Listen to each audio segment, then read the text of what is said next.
میرے بھائیوں، آج کے دور میں بھی اگر کوئی نجومی، اگر کوئی کاہن، اگر کوئی شعبدہ باز آپ کے بارے میں اس طرح کی بات کرتا ہے، اس طرح کا دعویٰ کرتا ہے کہ میں آپ کے بارے میں خبر دے دوں گا، میں آپ کے بارے میں بتلا دوں گا، میں دلوں کے حال جانتا ہوں، پریشان ہونے کی ضرورت نہیں ہے۔ اس کو کس طرح شکست دینی ہے وہ بھی میں انشاءاللہ آپ کو بتاتا ہوں۔ یہ کس طرح پتہ کرتے ہیں؟ انہوں نے کیا ہوتا ہے شیطان کے ساتھ معاہدہ، شیطان کے ساتھ ایگریمنٹ کیا ہوتا ہے کہ ہم تیری عبادت کریں گے اور تو ہمیں خبریں دے گا۔ اب کیا ہوتا ہے، ہم دیکھتے ہیں آسمان سے بسا اوقات آگ نکلتی ہوئی، شہاب ثاقب جسے کہا گیا ہے قرآن مجید۔ وہ کیا ہوتا ہے، شیطان آسمان سے خبریں چرانے کی کوشش کرتے ہیں۔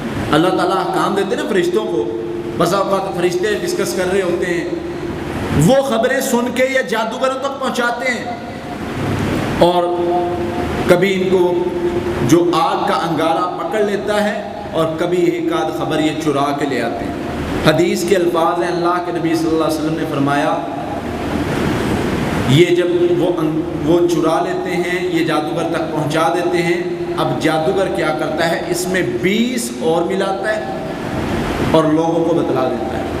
اب اس کی ایک سچی ہو جاتی ہے اور باقی جھوٹی ہو جاتی ہے، اور ہم باقی سب کو چھوڑ دیتے ہیں، لیکن وہ جو ایک ہے اس کو پکڑ لیتے ہیں کہ دیکھیں جی اس نے تو پہلے بتا دیا تھا، وہ تو پہلے بتا دیتا تھا۔ اسی طرح کوئی بھائی کسی کاہن کے پاس جاتا ہے، نجومی کے پاس جاتا ہے، اور وہ آگے سے بندے کو بتا دیتا ہے کہ تو نے صبح کیا کھایا ہے، تو کس کام کے لیے آیا ہے۔ پچھلے دنوں لاہور میں میری ایک بندے سے ملاقات تھی، کافی معروف شخصیت ہیں، میں نام نہیں لوں گا۔ انہوں نے بڑا مجھے جیسے ایک بندہ بتاتا ہے کہ بڑے اعزاز کی بات ہے جی، میرے جو استاد ہیں نا وہ بندے کو دیکھ کے بتا دیتے ہیں اس نے صبح کیا کھایا ہے، وہ بندے کو دیکھ کے بتا دیتے ہیں یہ کرنے کیا ہے، وہ بندے کو دیکھ کے بتا دیتے ہیں کہ اس کے دل میں کیا چل رہا ہے، بڑے اعزاز سے بتا رہے ہیں۔ میں نے کہا بھائی معذرت کے ساتھ آپ نے ابن سیاد والی حدیث سنی ہے؟ کہتے نہیں سنی۔ میں نے سنائی، میں نے کہا یہ کون سا بڑا کام ہے، آپ کو بھی شیطان بتا سکتا ہے، کر لو معاہدہ اس سے۔ شیطان کہتا ہے، دعوت دیتا ہے کرو میری عبادت۔ شیطان کے ساتھ معاہدہ کرنے والے پہلا کام ان کا یہ ہوتا ہے کفر کرنا ہے، ایمان سے نکلتے ہیں۔ جادو کرنے والے، کروانے والے، سیکھنے والے، سکھانے والے سبھی اسی زمرے میں آتے ہیں۔ واللہ اللہ نے قرآن میں اسی لیے کفر کا لفظ استعمال کیا۔ اب انہوں نے شیطان سے معاہدہ کیا ہوتا ہے، ہر بندے کے ساتھ ایک قرین ہے، ہر بندے کے ساتھ ایک ہمزاد قرین ہوتا ہے۔ اب جن کے ساتھ انہوں نے معاہدہ کیا ہوتا ہے وہ اس قرین سے خبر پوچھ کے ان کو بتا دیتے ہیں، وہ اس قرین سے پوچھ کر خبر ان کو بتا دیتے ہیں، جو کہ یہ بتاتے ہیں اور وہ سچ ہوتی ہیں، اور ہم ہو جاتے ہیں پریشان۔ ایک واقعہ ملتا ہے غالباً حضرت عمر رضی اللہ عنہ کے دور کا، ایک نجومی کے ساتھ سامنا ہوا۔ انہوں نے کیا کیا، اس کو کہا کہ میں یہ بتاؤ میری مٹھی میں کیا ہے۔ اس نے کہا آپ کی مٹھی میں کینکر ہے۔ پوچھا کتنے ہیں، کہنے لگا اتنے، بتائے ٹھیک نکلے، تعداد اتنی تھی۔ اب دوسری بار کیا کیا، پھر دوبارہ کینکر پھینک کے اٹھائے اور خود کو پتہ نہیں چلنے دیا کہ کتنے ہیں، خود کو پتہ نہیں چلنے دیا کہ کتنے۔ جب خود کو پتہ نہیں چلا تو اپنے ہمزاد کو بھی نہیں پتہ چلا، جب اپنے ہمزاد کو نہیں پتہ چلا تو اس کو نہیں پتہ چلا۔ وَبُهِتَ الَّذِي كَفَرَ، کافر کا بکا رہ گیا۔ جب اس طرح کا سامنا، اس طرح کے لوگوں سے سامنا ہوگا، سب سے پہلے آپ نے جو کام کرنا ہے خوفزدہ نہیں ہونا. جو آپ کے پاس علم ہے کسی دنیا کے جادوگر کے پاس نہیں ہے. جو آپ کے پاس کتاب ہے، اللہ فرماتے ہیں لو انزلنا هذا القرآن على جبل لرأيته خاشعا متصدعا من خشية الله، یہ پہاڑوں پر نازل کر دیا جاتا، پہاڑ ریزہ ریزہ ہو جاتے. یہ جن جادو اور یہ جادوگر کیا چیز ہے؟ تم لوگوں نے اپنے آپ کو ہلکا کر لیا. تمہارے پاس تو وہ علم ہے جو کسی جادوگر کے پاس نہیں، تمہارے پاس وہ کتاب ہے جو کسی کے پاس نہیں، اور تمہیں اللہ نے سب سے اشرف المخلوقات بنایا. تمہیں جتنی طاقت دی ہے کسی جن کے پاس اتنی طاقت نہیں ہے. واللہ ہمیں پتہ ہی نہیں ہے. ہم اپنا کنٹرول خود جادوگروں کو دیتے ہیں، ہم اپنا کنٹرول خود جنوں کو دیتے ہیں. ہم جادو کروانے میں بسا اوقات خود ان کی مدد کر رہے ہوتے ہیں اور ہمیں پتہ ہی نہیں ہوتا. یہ کوئی ایسا مسئلہ ہے جس کا کوئی حل نہیں ہے. ہم اتنے کمزور ہیں. ہم اسلام والے، ہم توحید والے جن کو اللہ تعالیٰ گارنٹی دیتے ہیں. میں آج انشاءاللہ آپ کو ایک عمل ایسا بتلاؤں گا اللہ کے فضل سے جس کے بارے میں اللہ نے بھی گارنٹی دی ہے اور نبی صلی اللہ علیہ وسلم نے بھی گارنٹی دی ہے. آپ چیلنج کر دیں نا، چیلنج کر دیں جادوگروں کو، آپ پر جادو نہیں کوئی کر سکتا. اور انشاءاللہ ہم نے ایسا بننا ہے، ہم نے ایسا بننا ہے انشاءاللہ کہ کوئی جادوگر کوئی جن ہمیں ہلا نہ سکے. اور ایک مومن کی یہ شان ہے کہ جب وہ میدان میں مقابلے کے لیے اترتا ہے پھر اس کا توکل اللہ پر ہوتا ہے اور اللہ کا وعدہ ہے وَمَن يَتَوَكَّلْ عَلَى اللَّهِ فَهُوَ حَسْبُهُ، میرے اوپر جو توکل کرے گا میں اس کے لیے کافی ہو جاؤں گا. نکل کے دیکھو، توکل کر کے دیکھو. شرط اول توکل ہے.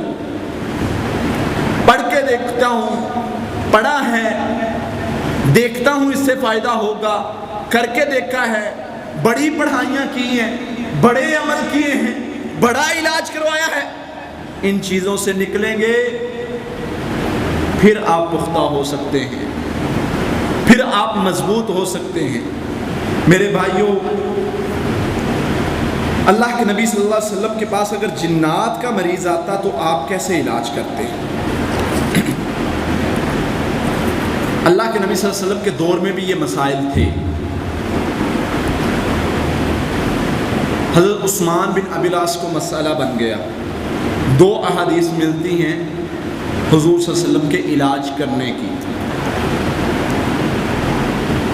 آئے حضور صلی اللہ علیہ وسلم کے پاس، حضور میں نماز پڑھتا ہوں تو میری حالت خراب ہو جاتی ہے، مجھے پتہ نہیں چلتا میں کدھر ہوں، میں جیسے کہ بے ہوش ہو جاتا ہوں، میرے اندر کوئی چیز حلول کر گئی ہے، مجھے شیطان وسوسوں میں ڈال دیتا ہے. آپ نے فرمایا، کچھ پڑھنے کے لیے بتلایا اور ان کی کمر پر تھپکی دی زور سے اور فرمایا اخرج عدو اللہ، اللہ کے دشمن اس میں سے نکل. 3 بار فرمایا اور اپنا لعاب مبارک ڈالا. دوبارہ آئے، حضور میں تو بالکل ٹھیک ہو گیا، مجھے شیطان نے چھوڑ دیا. ایک طریقہ میرے نبی صلی اللہ علیہ وسلم کا یہ تھا. یہ وہ طریقہ ہے جو کسی موحد توحید والے معالج سے علاج کروانے کا ہے. دوسرا طریقہ آپ کو جو خود کرنا ہے، اس میں سب سے پہلے اگر آپ نے اپنا علاج کرنا ہے تو اس میں چند چیزیں سمجھ لیں. سب سے پہلے اپنے اندر سے خوف کو نکالیں، کیونکہ شیطان کا سب سے بڑا حملہ کیا ہے؟ آپ کو خوف زدہ کرنا. کیا کرنا ہے؟ آپ کو خوف زدہ کرنا. اللہ فرماتے ہیں شیطان یعیدکم الفقر ویأمرکم بالفحشاء، شیطان تمہیں ڈراتا ہے. خوف زدہ صرف ایسے ڈرا کے نہیں کرتا کہ جن کی صورت میں آ گیا، کبھی کس بلا کی صورت میں آ گیا اور آپ ڈر گئے. وہ خوف زدہ کرنے کے اس کے بڑے طریقے ہیں. وسوسے کے ذریعے کیا کرتا ہے؟ آپ کو ڈراتا ہے کہ آپ کا کیا بنے گا، زندگی کیسے گزارو گے، تیری فیوچر پلاننگ کچھ نہیں ہے، تیرے پاس اتنا مال نہیں ہے، کیسے وہ زندگی گزارے گا، کیسے معاملات کو فیس کرے گا، کیسے لوگوں میں جیے گا، کیسے حالات سے گزرے گا، تیرے پاس یہ نہیں ہے وہ نہیں ہے. کیا کرتا ہے؟ خوف زدہ کرتا ہے بندے. اللہ فرماتے ہیں میرے بندے تو خوف زدہ کیوں ہوتا ہے؟ میں نے تیرے لیے وعدہ کر رکھا ہے، میں تجھے نوازوں گا، میں تجھے بخشوں گا، میں تجھے غنی کروں گا، میں نے تیرے لیے اتنے وعدے کر رکھے ہیں، تو کس بات سے پریشان ہوتا ہے؟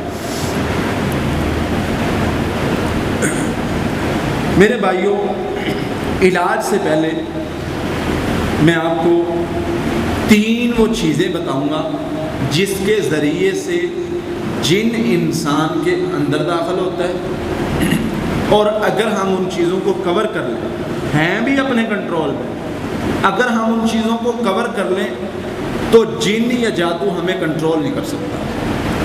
ایک عام بندہ، کوئی بہت بڑا عالم نہیں، کوئی بہت بڑا مفتی نہیں، کوئی قاری اور حافظ نہیں، ایک عام بندہ وہ یہ اپنے اندر 3 چیزیں پیدا کرے، انشاءاللہ جن اس کو کنٹرول نہیں کر سکتا۔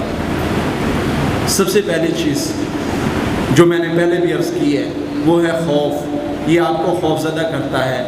جن انسان کے اندر اگر داخل ہوتا ہے تو وہ کس طرح خوف زدہ کرتا ہے، وہ آپ کو کوئی نہ کوئی شرارت کرے گا، دروازہ بند کر دیا، پنکھا بند کر دیا، لائٹ بند کر دی۔ اب اگر آپ خوف زدہ ہو جاتے ہیں اس سے تو آپ پر کنٹرول کر لیتا ہے، آپ کے اندر داخل ہو سکتا ہے۔ اور